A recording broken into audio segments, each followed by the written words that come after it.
हाँ जी स्टूडेंट्स, अज आप प्रोजैक्टाइल मोशन के न्यूमेरिकल्स करन जा रहे हैं। कुछ न्यूमेरिकल्स मैं थोड़ा सॉल्व करके दे रहा।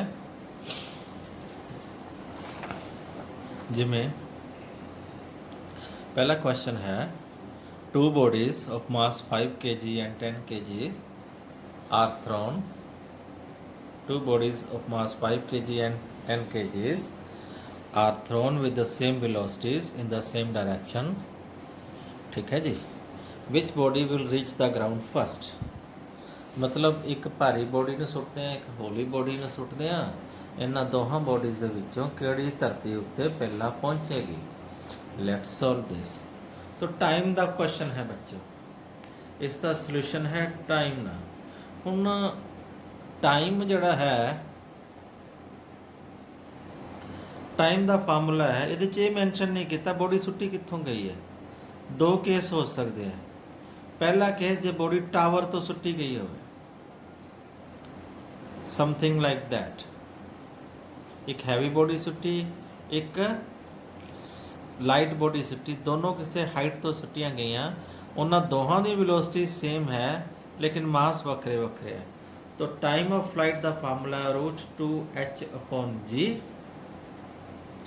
क्योंकि h इज सेम, दोनों का h सेम है, then t will be same. तो आंसर लिखांगे both bodies will reach the ground in same time, क्योंकि उन्होंने हाइट सेम है। केस नंबर 2, मान लो बॉडीज धरती तो सुट्टियां गई हैं, मेकिंग एन एंगल थीटा। एक हैवी बॉडी सुट्टी गई है, एक लाइट बॉडी सुट्टी गई है, लेकिन दोनों सुट्टियां गई हैं विद सेम वेलोसिटी। तो टाइम ऑफ फ्लाइट का इस केस फार्मूला होंदा है 2u sin θ/g। तो फिर केस दे विच u सेम है, u बच्चों सेम है, तो टाइम भी सेम हो जाएगा।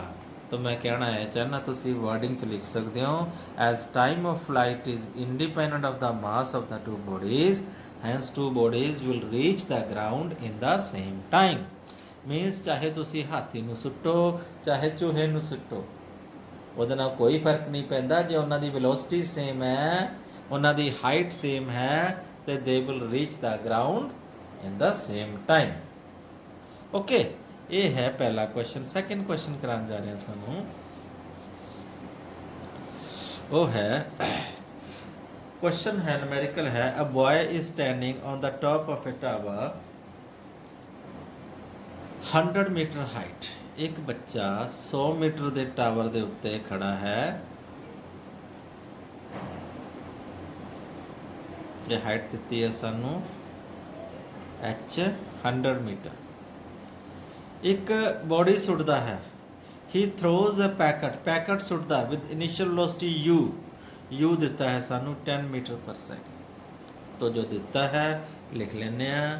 एक तो बच्चों अपन हाइट देती h की वैल्यू 100 मीटर, एक दी है 10 मीटर पर सेकेंड की वेलोसिटी नाल पैकेट सुटिया जाता है। Another his friend is standing on the ground 200 metre away from the foot of a tower.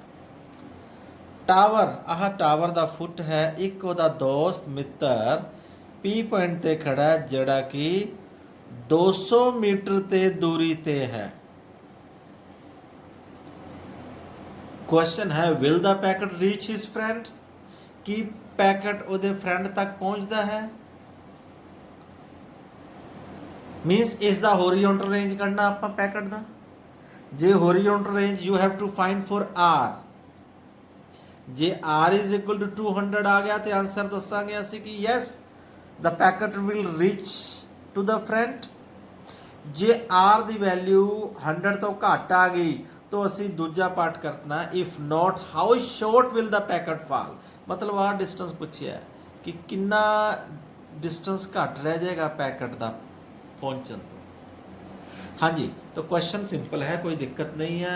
तो होरिजोनटल रेंज का फार्मूला होरिजोनटल प्रोजैक्टाइल दे विच आपां नूं तां ही लावांगे। सब तो पहला तो time of flight find out करांगे कि किन्ने टाइम पैकेट पहुंचेगा ग्राउंड च। टाइम ऑफ फ्लाइट का फार्मूला है √2h/g। हाँ जी, √2 2, एच की वैल्यू है 100, जी की वैल्यू कितनी है 9.8। ठीक है जी, सोल्व करांगे। ये आ जाएगा, सोल्व करके तुम चेक कर लियो 4.51 सेकंड आ गया। तो टाइम आ गया बच्चों साढ़े कोल। हम असी होरिजोनटल रेंज कैलकुलेट करांगे। Now let's calculate for horizontal range. Horizontal range the formula ਹੁੰਦਾ ਸੀ u into time। u ਬੱਚੋ ਦਿੱਤਾ ਸੀ ਸਾਡੇ ਕੋਲ 10, ਟਾਈਮ ਅਸੀਂ ਕੱਢਿਆ 4.51, ਸੋਲਵ ਕਰਾਂਗੇ ਇਹ ਆ ਜਾਏਗਾ 45.1 ਮੀਟਰ। ਉਹ ਤਾਂ ਜਸਟ 40.1 ਮੀਟਰ ਦੂਰੀ ਪਹੁੰਚੇਗਾ। ਇਹਦਾ ਮਤਲਬ ਆਪਣੇ ਫਰੈਂਡ ਕੋਲ ਨਹੀਂ ਪਹੁੰਚਿਆ, ਉਹਦੇ ਫਰੈਂਡ ਕੋਲ। तो डिस्टेंस ऑफ द पैकेट या distance of the packet to reach the ground कितना डिस्टेंस हो जाएगा? ये होएगा 200 चो असी 45.1 मीटर माइनस करांगे तो आंसर आ जाएगा 154.9 मीटर। ठीक है बच्चों, ये 2 न्यूमेरिकल थानू मैं कराए है, कुछ होर न्यूमेरिकल करते हैं ये हैं। क्वेश्चन नंबर 3 है, ये बड़ा सौखा न्यूमेरिकल है। Prove that, we have to prove that maximum horizontal range is 4 times the maximum height attained by a projectile which is fired along the required oblique direction। Question की prove करना जी maximum horizontal range है वो 4 गुना होंगी है maximum height attend दे। तो formula horizontal range का, let us do its solution. Horizontal range वास्ते असी आर फार्मूला लाने हैं u square sine of 2 theta upon g. हाँ जी, for maximum horizontal range theta की वैल्यू कितनी होएगी 45 डिग्री। ठीक है जी, तो जो इत्थे पुट करांगे आर की वैल्यू कितनी आ जाएगी u square sine of 90 degree upon g. तो साइन 90 का वैल्यू 1 होंदा है, साइन 90 की वैल्यू कितनी होंदी है 1। तो ये आ जाएगा यू स्क्वायर अपॉन जी, ये की है R maximum. Now case number 2 च आपां हुण कढदे हां what is the height maximum. Height maximum, height का बच्चों फार्मूला है u square sine square theta upon 2g। तो थीटा की वैल्यू बच्चे वही पुट करांगे 45 डिग्री। तो ये आ जाएगा you square sine of 45 degree का स्क्वायर अपॉन 2g। तो साइन 45 की वैल्यू कितनी होंदी है? साइन 45 की वैल्यू होंदी है 1/√2। तो 1/√2 का स्क्वायर करांगे तो 1/2 आ जाएगा। You square into 1/2 upon 2g, ये आ जाएगा यू स्क्वायर अपॉन 4g। तो इन्हों की रेशो ले लो, H maximum upon R maximum की वैल्यू क्या हो जाएगी u square upon 4g divide by R maximum which is u square upon g। तो वैल्यू आ जाएगी यदि 1:4।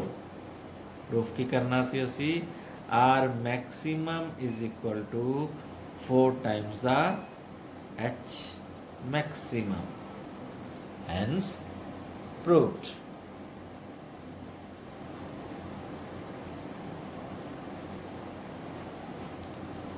ओके हाँ जी, तो एक होर न्यूमेरिकल करते हैं। न्यूमेरिकल बच्चों कोई घट नहीं, जिन्ने न्यूमेरिकल करोगे उन्ने ही थोड़े ने, थानू मैं पहला ही किया है। पर प्रैक्टिस तुसी आप करो, जिन्नी तुसी प्रैक्टिस करोगे मैं इतों भावें 100 न्यूमेरिकल करा दा ਉਹਦਾ थानू कोई बेनीफिट नहीं होना, बट जिन्नी प्रैक्टिस तुसी आप करोगे वही थानू बेनीफिट होना।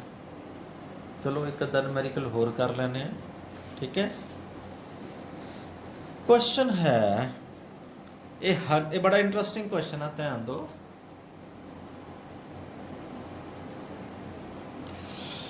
A hunter aims his gun at a monkey sitting on a tree. एक ही है, A is a monkey. लटक ਰਿਹਾ ਕਿਸੇ पेड़ ਦੇ ਉੱਤੇ, ਉਹ ਤੇ ਕੌਣ ਖੜਾ ਹੈ? Hunter. At the instant bullet leaves the barrel, hunter aims his gun, मतलब hunter अपनी गन ਨੂੰ ਨਿਸ਼ਾਨਾ ਲਾਉਂਦਾ ਮੰਕੀ ਦੇ ਉੱਤੇ, ਮਾਰਨ ਦੀ ਕੋਸ਼ਿਸ਼ ਕਰਦਾ ਹੈ। At the instant bullet leaves the barrel, ਬਿਲਕੁਲ ਸਿੱਧਾ ਨਿਸ਼ਾਨਾ ਲਾਉਂਦਾ ਹੈ ਕਿ ਜਿਵੇਂ ਹੀ ਜਿਸ ਮੂਮੈਂਟ ਤੇ ਬੈਰਲ ਚੋਂ ਬੁਲਟ ਲੰਘਦੀ ਹੈ, ਮੰਕੀ ਡ੍ਰੌਪਸ ਡਾਊਨ, ਮੰਕੀ ਹੱਥ ਛੱਡ ਦਿੰਦਾ ਹੈ। क्वेश्चन है will the bullet hit the monkey, यही क्वेश्चन है। देखो जी, हासे वाली गल है कि ना तो फिजिक्स पढ़ी है हंटर ने, जे उन्हें फिजिक्स पढ़ी होंगी तो मंकी तो एम नहीं करता, मंकी तो थोड़ा ऑफ एम मीन थोड़ा उपर लैके जाता ताकि वो ग्रैविटी के इफैक्ट को समझ सकता। तो ना ही पढ़ी सी मंकी ने फिजिक्स, तो उन्होंने पता होंदा कि बुलेट के उत्ते ग्रैविटी का इफैक्ट भी पैना, तो वो की करता दोनों हथ उस वेले छड़ दिंदा है जिमें बुलेट बैरल चों निकलती है, जिमें जिमें मंकी थल्ले आंदा है। बुलेट दे भी ग्रैविटी का इफैक्ट तो दोनों के बराबर का ही होना, बुलेट ते भी उन्ना ही होना है, मंकी ते भी उन्ना ही होना है। G acceleration due to gravity is same. ये बच्चों it do not depends upon the mass of the body. Bullet का मास घट है, मंकी का मास ज़्यादा, हाथी का मास डजन मैटर, जी को कोई लेना देना नहीं है। इन्हें जी ने बराबर दी ही 9.8 मीटर पर सैकेंड स्केयर ना ही हर किसी को खिंचना है। और बुलेट भी उस वेलोसिटी नाल थल्ले आएगी जिन्नी टाइम नाल मंकी थल्ले आएगा, तो ultimately both will meet at the point B and bullet will hit the monkey. मतलब बुलेट मंकी के उत्ते वजेगी, टकराएगी। बस यही प्रूव करना है। Let's prove it. लो जी, let us suppose u is the velocity of bullet and theta angle देता है। तो दो कंपोनेंट्स होंगे u cos theta and u sin theta। let t is the time taken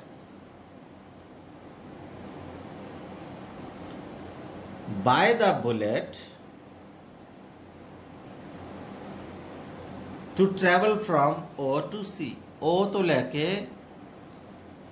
C तक या O तो लेके B तक, या हॉरिजॉन्टल डिस्टेंस OC लिख दो। Horizontal distance OC, vertical distance लिख सकते हैं BC, या एक्चुअल डिस्टेंस कितना कवर किया है O तो B। T टाइम लिया। Okay, now motion along horizontal direction, motion along horizontal direction formula ला रहे हैं कि लवांगे x is equal to UXT plus half of AXT square. AX की वैल्यू की होंदी है 0, क्यों? There is no acceleration along x axis. And UX की वैल्यू क्या होएगी? U cos theta. तो आई कैन पुट x की value U cos theta into T। Okay, from here T लिख सकते हैं x upon U cos theta, give this equation number 1। now vertical distance calculate करते हैं। motion along vertical direction,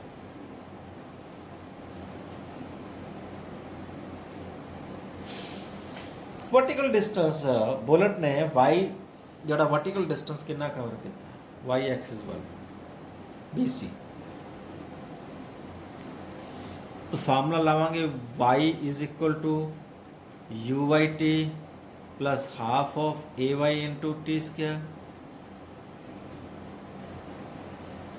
हम velocity along y axis क्या लिखेंगे, u sine theta, a y क्या लिखेंगे माइनस ऑफ जी पुट करांगे, y which is B C distance क्या आ जाएगा, u sine theta into t minus half of g t square. हम टी इक्वेशन नंबर 1 तो वैल्यू इतने पुट कर देने आप, putting from equation number 1 T की वैल्यू क्या आ जाएगी, बी सी की वैल्यू क्या आ जाएगी, you sine theta into T, T की वैल्यू क्या है x upon you cos theta minus of half ji t square means x square upon you square cos square theta. यहाँ थे रहने दो, इतने टी रहने दो, वैल्यू इतने पुट कर दो कल, यू ना यू कटिया गया, sine theta upon cos theta क्या होएगा टैन थीटा, तो बी सी की वैल्यू क्या हो जाएगी x tan theta minus half of g t square. तो जानबूझ के छड़ी है, लोड़ नहीं पुट करनी है पुट कर दो, उदों मिसटेक नहीं होनी, वो काम वाधू का काम करने अपन की बेनीफिट ना। Look at the right angle triangle in R T right angled triangle O C A C upon O C लिख सकते हैं टैन थीटा, ए सी की वैल्यू क्या आ जाएगी O C tan theta, tan O C की वैल्यू ओ सी एक्स लिख सकते हैं means x tan theta.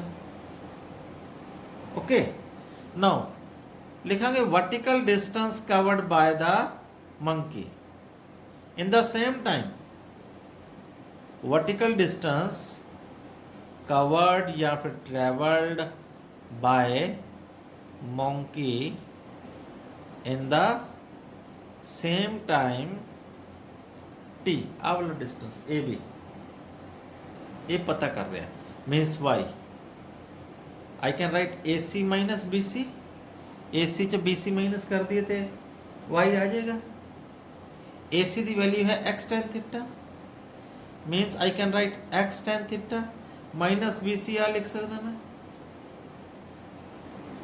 X tan theta minus of half of g t square, bracket खोलेंगे एक्स टैन थीटा कटा जाएगा, तो वाई की वैल्यू क्या आ जाएगी half of g t square. एक कड़ा डिस्टेंस है फ्रीली फॉल का डिस्टेंस है, मतलब जो भी मंकी फ्रीली फॉल करेगा तो हाफ जी टी स्क्वायर नाल इत्थे पहुंच जाएगा, hence I can explain, hence the bullet will hit the monkey, क्योंकि फ्रीली फॉल दे विच मंकी ने भी उन्ने टाइम च उन्ना ही डिस्टेंस कवर किया जिन्ने टाइम दे विच साडी बुलेट उन्ना ही डिस्टेंस थल्ले आया, हैंस प्रूव्ड कि the bullet will hit the monkey. ठीक है बच्चों, मैंने उम्मीद सी कि तुसी कुछ डाउट्स अपने वालों पूछोगे, लेकिन तुसी हजे तक कोई डाउट्स अपने वालों नहीं पूछे, ये तो मैं आप ही कुछ डाउट्स करवा रहे हैं, लेकिन ये इदा नहीं चलना, तुसी खुद न्यूमेरिकल्स करो, डाउट्स पूछोगे तो मैं कुछ करांगा। चलो मैं थानू कुछ फोटो खिंच के इन्हों के डाउट्स न्यूमेरिकल्स से थानू भेजूँगा, उन्होंने सॉल्व करें। Thank you, have a nice day.